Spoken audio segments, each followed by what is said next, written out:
Good morning students.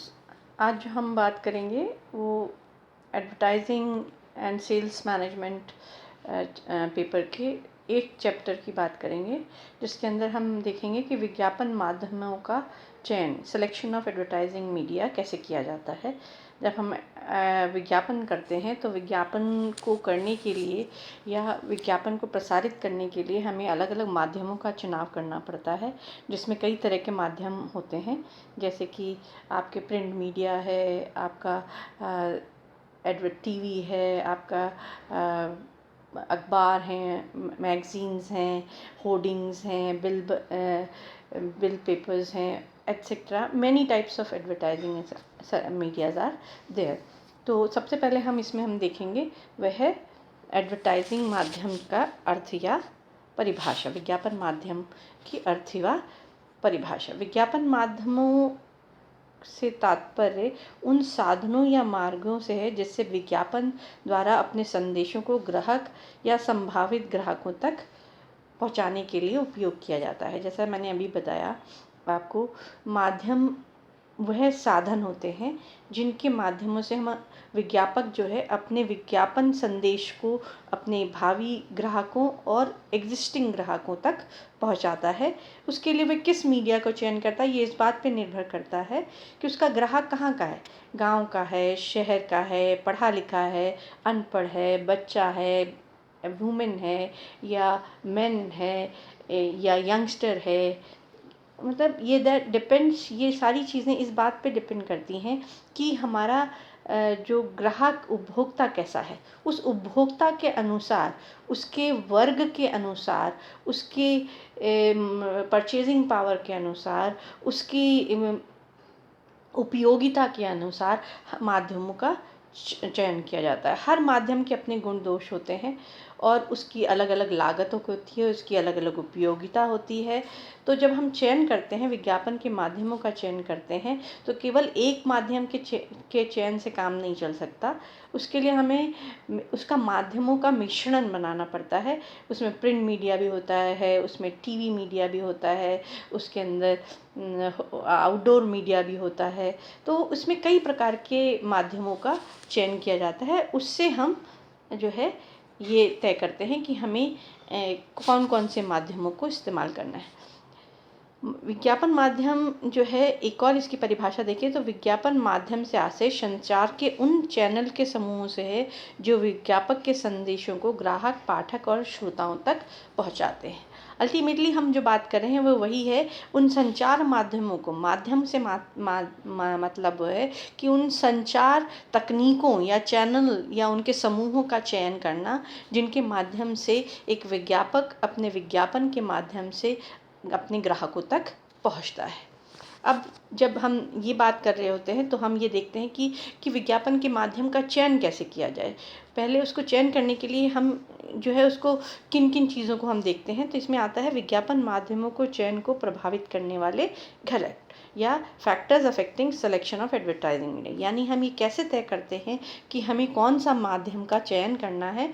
वह किन बातों पे निर्भर करता है, वह इन बातों पे निर्भर करता है कि कौन कौन से फैक्टर्स उसको देख रहे हैं। जैसे पहला आता है उत्पाद की प्रकृति। ये बहुत ज़रूरी है कि उत्पाद की प्रकृति जो है माध्यम के चयन को बहुत प्रभावित करती है, क्योंकि उत्पाद कैसा है, औद्योगिक उत्पाद है, उपभोक्ता उत्पाद है, महिला प्रधान है, पुरुष प्रधान है, या बाल समूह के लिए है, किसके लिए हम माध्यम का चयन कर रहे हैं, तो उसके लिए कौन सा माध्यम सबसे उपयुक्त होगा।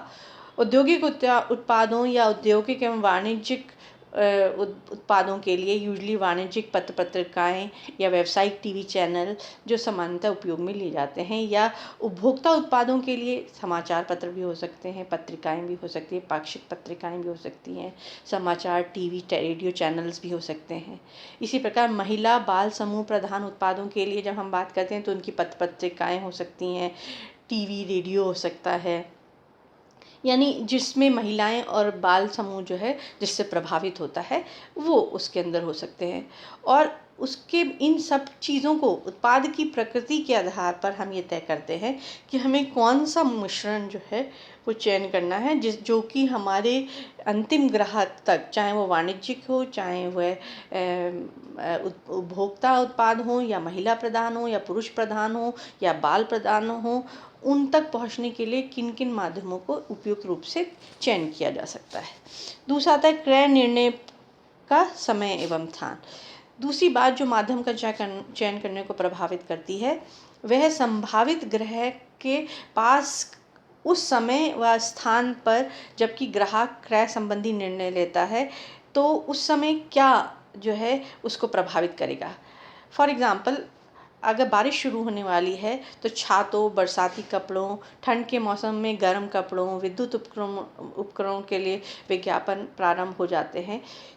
तो किराना व फुटकर सामान के लिए व्यापारी यूजली सुबह, शाम, रविवार या इन दिनों में अपना जो है माध्यमों को चयन करते हैं, क्रय निर्णय लेते हैं। तो क्रय निर्णय उपभोक्ता किस चीज़ का कब लेता है, ये इस बात पर भी निर्भर करता है कि वह विज्ञापन माध्यम कैसे चयन किया जाएगा। फिर आता है लक्षित पाठक, दर्शक, श्रोता आदि। सभी जानते हैं कि विज्ञापन एक निश्चित पाठक वर्ग, दर्शक, श्रोता को ध्यान में रखकर पहुंचाया जाता है। वो संदेश पहुंचाने के लिए किया जाता है। विज्ञापक जो है ऐसे पाठकों, दर्शकों, श्रोताओं आदि को ध्यान में रखकर विज्ञापन करता है कि वो किस आयु वर्ग के हैं, आय वर्ग के हैं, लिंग के हैं, भाषा के हैं, शिक्षा, सामाजिक या धार्मिक मान्यता उनकी क्या है। तो उनके लिए हम माध्यम या चयन उनका उसके लक्षित पाठक के अनुसार करते हैं। इतना ही नहीं, पाठकों, दर्शकों, श्रोताओं के निवास स्थान शहरी है या ग्रामीण है, उनकी गृहिणियाँ कामकाजी हैं या हाउसवाइफ हैं, स्कूली या कॉलेज विद्यार्थी हैं, या स्कूल के आपके विद्यार्थी वर्ग नहीं है लेकिन यंगस्टर है, श्रमिक हैं, कर्मचारी हैं, कारोबारी हैं। इन सब को यानी लक्षित पाठक को ध्यान में रख के भी यह निर्णय लिया जाता है। फिर आता है बाजार का क्षेत्र व विस्तार। ये बहुत इम्पॉर्टेंट है कि बाज़ार का क्षेत्र और विस्तार कितना है, क्योंकि हमारा उत्पाद अगर संपूर्ण देश के लिए है तो राष्ट्रीय स्तर पर विज्ञापन किया जाएगा, अगर स्थानीय स्तर का है तो स्थानीय स्तर पर विज्ञापन किया जाएगा। उसी तरह से उसी प्रकार की समाचार पत्र, पत्रिकाएं, स्थानीय रेडियो, कार कार्ड आदि उन्हीं का उपयोग किया जाएगा। वो इस बात पे निर्भर करेगा कि आपका बाज़ार क्षेत्र कितना विस्तृत है, उसके आधार पर ही माध्यम का चयन किया जाएगा। अगर लोकल है तो लोकल मीडिया को इस्तेमाल किया जाएगा, अगर नेशनल है, राष्ट्रीय है तो राष्ट्रीय मीडिया का इस्तेमाल किया जाएगा, या पर्टिकुलर स्टेट का है तो स्टेट मीडिया का इस्तेमाल किया जाएगा। फिर आता है विज्ञापन के उद्देश्य। विज्ञापन जो हम करना चाहते हैं उसके लिए जब हम माध्यम के मिश्रण का चयन करते हैं तो ये बात ध्यान में रखते हैं कि विज्ञापन के उद्देश्य क्या हैं। उदाहरण के लिए, विज्ञापन का उद्देश्य किसी नए उत्पाद की जानकारी देना है, या पुराने उत्पाद की मांग को बढ़ाना है, या अपने मध्यस्थों या उत्पादकों को अपनी तरफ आकर्षित करना है ताकि वह ज़्यादा से ज़्यादा उस उत्पाद का चयन करें। तो ये डिपेंड करता है विज्ञापन के उद्देश्य पर। फिर आता है माध्यम की प्रतिष्ठा। माध्यम की प्रतिष्ठा से तात्पर्य ये है कि पाठकों की संख्या, संपादकीय, उसमें दिए गए विज्ञापनों के आधार पर ये तय किया जाता है कि उसकी प्रतिष्ठा कैसी है। जैसे अगर हम बात करें जयपुर की, तो जयपुर में 2 हिंदी के सबसे बड़े अखबार हैं, राजस्थान पत्रिका, दैनिक भास्कर। अगर आप कि हर ग्राहक के पास इन दोनों में से एक अखबार ज़रूर जाता है, कि दोनों की प्रतिष्ठा बहुत ज़्यादा है। और ऐसे ही अंग्रेज़ी अखबार की बात करें तो टाइम्स ऑफ इंडिया है, हिंदुस्तान टाइम्स है, ये ऐसे अखबार हैं जिनको लोग बाग ज़्यादा से ज़्यादा अंग्रेज़ी में पढ़ते हैं। तो ये माध्यम की प्रतिष्ठा पर भी डिपेंड करता है कि किस माध्यम का इसमें चुनाव किया जाएगा। फिर आता है संदेश की प्रकृति। विज्ञापन के माध्यम के चुनाव में संदेश की प्रकृति को भी ध्यान में रखा जाता है। उसकी प्रकृति के अनुसार उसे कई भागों में बांटा जा सकता है, जैसे लंबे संदेश, शीघ्रता वाले, अर्जेंसी वाले संदेश, ये संदेश ग्राफ या चित्र के उपयोग के आधार से दिखाया जा रहा है। तो ये डिपेंड करता है कि किस तरीके के संदेश की प्रकृति है, उसी हिसाब से माध्यम का चयन किया जाता है। फिर आता है विज्ञापन माध्यम की लागत। विज्ञापन माध्यम की लागत से तात्पर्य यह है कि विज्ञापन माध्यम जो है वह हर विज्ञापन माध्यम की लागत अलग अलग है।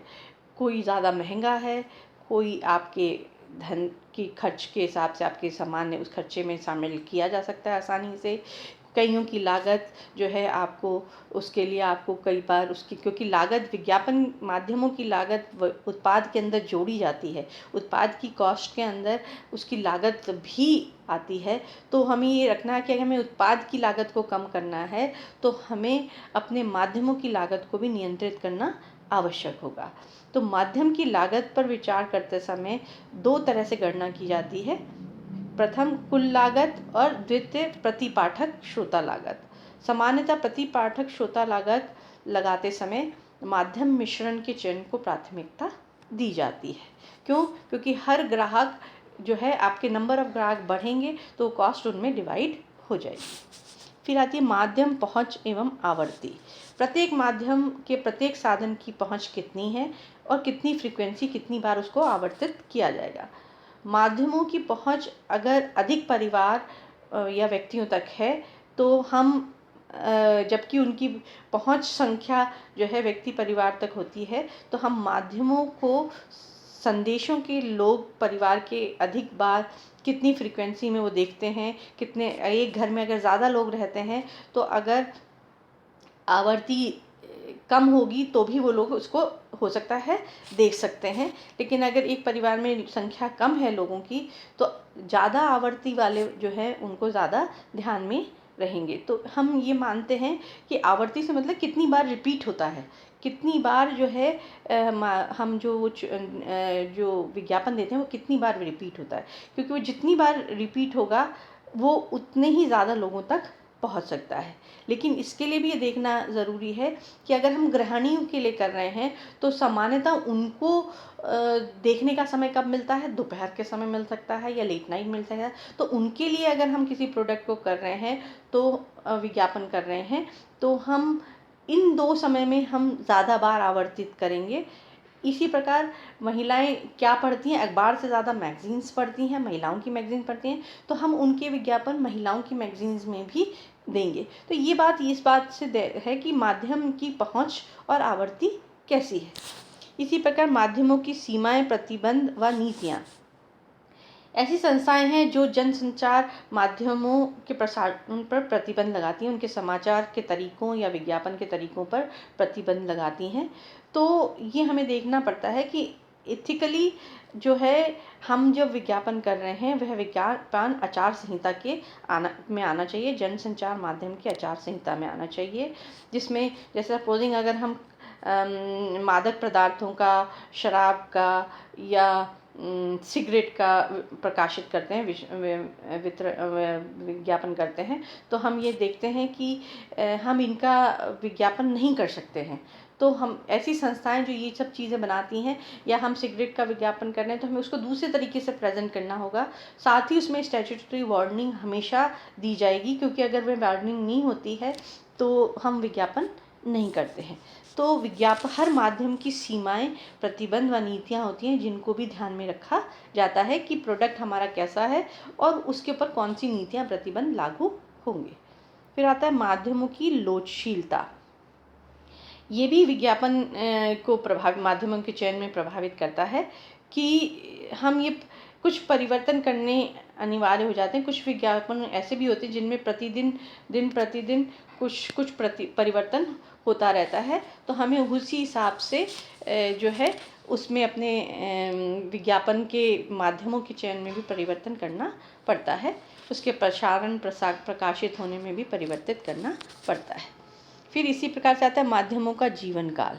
प्रत्येक माध्यम का जीवन काल विभिन्न विभिन्न अवधियों का होता है। जैसे टीवी, रेडियो, विज्ञापन जो है कुछ पल सेकंड्स का ही होता है। दैनिक समाचार पत्र का जीवन काल अपेक्षाकृत थोड़ा लंबा होता है, क्योंकि वो दिन भर अखबार आपके पास होता है। साप्ताहिक या मासिक पत्रिकाएं, होर्डिंग, पोस्टर आदि बाहरी विज्ञापन माध्यमों का जीवन काल लंबी अवधि का होता है।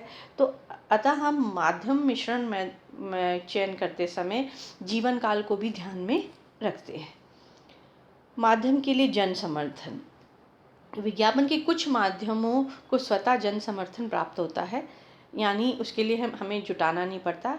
फॉर एग्जाम्पल, समाचार टीवी चैनल, दैनिक समाचार पत्रों को लोग देखना या पढ़ना चाहते ही हैं। इसलिए इनको स्वतः जनता का आपको समर्थन प्राप्त होता है। इसी प्रकार विज्ञापन के साधन, बाहरी विज्ञापन के साधन में होर्डिंग या डाक द्वारा विज्ञापन या ईमेल द्वारा विज्ञापन, ये भी जो है इसको आकर्षक तरीके से बनाया जा सकता है और लोगों तक इसको पहुंचाया जा सकता है। फिर माध्यम की उपलब्धता है, ये भी बहुत इम्पॉर्टेंट है कि आप अपना पसंदीदा माध्यम जो है जब आप चुन रहे हैं तो उसमें आपको इच्छित समय स्थान विज्ञापन के लिए उपलब्ध है अथवा नहीं है, ये भी देखना पड़ेगा। क्योंकि अगर आपको सपोजिंग आप टीवी का चयन करना चाहते हैं, लेकिन और आपके उत्पाद के लिए आपको दोपहर का समय या लेट नाइट का समय या शाम का समय चाहिए और उस समय आपको स्लॉट मौजूद नहीं हो रहा, तो आप टीवी पे खर्चा नहीं करोगे। आप उसके लिए कंपैरेटिवली कम खर्च करके दूसरे चीज़ में खर्चा ज़्यादा कर सकते हो। फिर आता है विज्ञापन का प्रचलित माध्यम।